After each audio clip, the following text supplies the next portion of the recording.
on the 22nd of January 1988, that's when I was taught my first lessons on a proper standard guitar. 12 October 2001, the power can phone you now have my blessings. He called me 12 October 2001. So on Friday, the 12th of October 2001, my own father called me. Saturday, the 15th of February 2003, that gig in the Miller Hall. In 2003, you joined Black Spirits, Dr. Oliver Mukundu. That was 3 February 2003. Then on the 4th,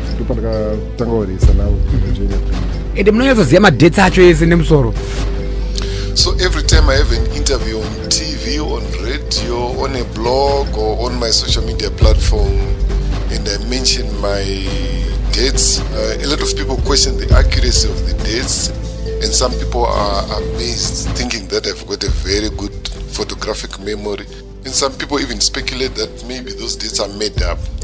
So this is something that I need to clear up, and maybe you may learn 1 or 2 lessons from the way I keep my history and the way I archive my stuff. So the first thing that I have to tell you is that those dates are not made up. Those dates are very, very accurate. So I'm going to demystify the mystery behind those dates, or the mystery behind the accuracy of those dates. You've got to shut me. The good thing about me is I write things down. A diary is where you keep your personal activities, your day-to-day activities, and you write them down in a book. And it's a book that you can read later on, and just to reflect and see what used to happen at a certain period of time. And also there's a book called a journal. That's where you write your feelings, your observations, your views on certain things. So what I did since I was 16, I started writing diaries and journals. One of the reasons is that I'm someone who is very passionate about history, and even in school I used to enjoy history a lot.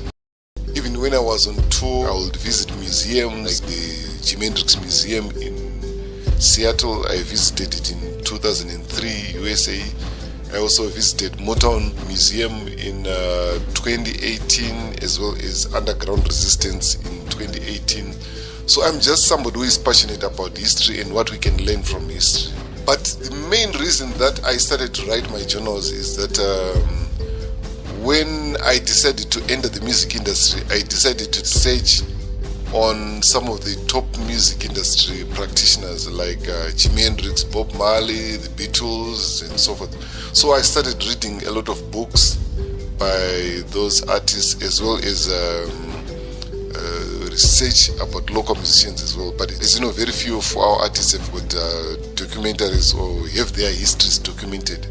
So when I was reading those documentaries, I noticed that there is a difference between world history events and documentaries for musicians. I noticed that world history events have got accurate dates which can be traceable, and most documentaries for musicians or about musicians do not have accurate dates, especially Zimbabwean artists.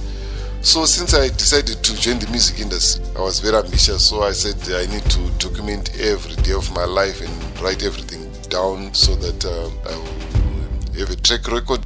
So I started writing the journal diaries in 1987 when I was 16, and I still have the books up to today. These are some of the journals. This one, it's 1994, and this one is 2002, and this one is 1998.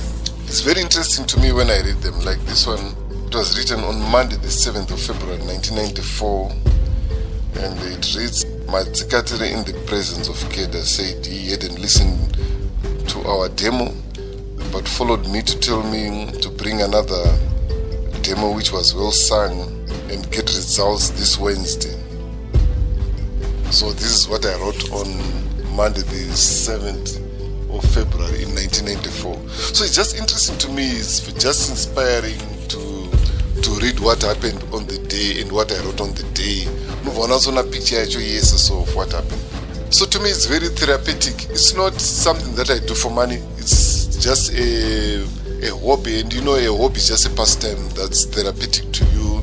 It helps you also to self-reflect, to sit down with yourself and see how you were thinking those days, and your aspirations and hopes that you had that particular time, and to see if you have fulfilled them.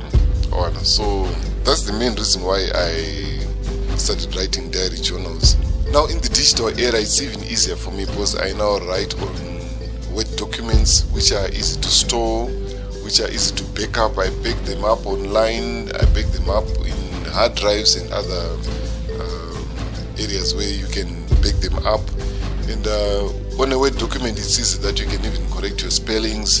I've got a very bad handwriting, so when you write on a Word document, you don't need to worry about your bad handwriting. I remember my father, every time we met, he would always ask me, is your handwriting improved? Because my handwriting was terrible to the extent that at times I couldn't even read what I wrote myself.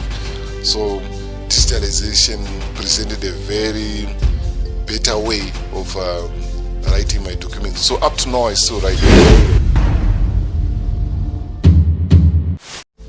I created a document, I don't know what to call it, but it's a document that is all my important dates.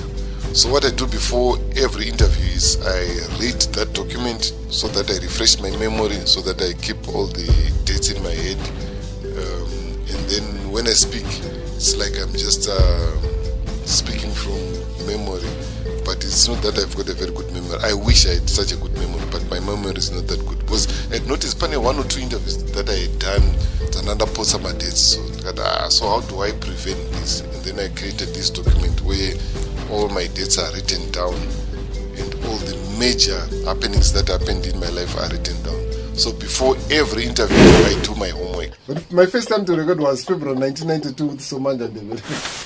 That's why I like the idea of people notifying me on time so that I prepare. So that's the mystery behind.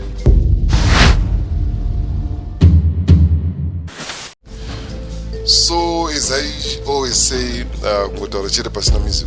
so what I'm going to do today is I've been experimenting with what's known as chroma key compositing, where you can remove the background where you are seated and put a type of background that you want. Because right now, as you can see, I'm recording behind what's known as a green screen.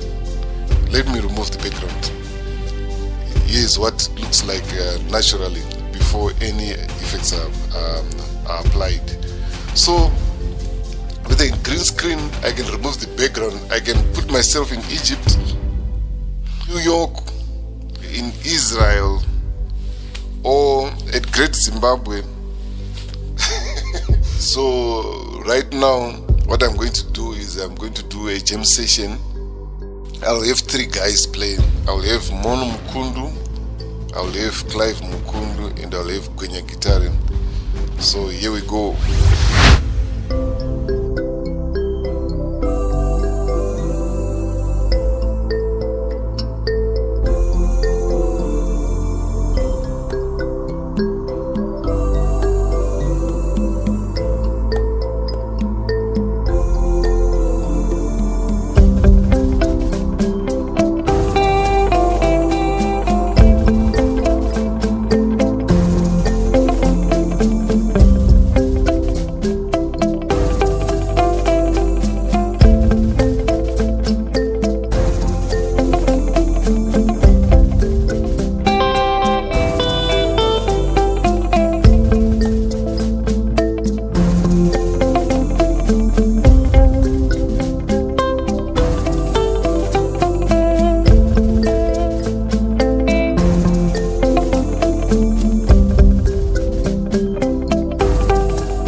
Manolio Studio, the harmony of quality and professionalism.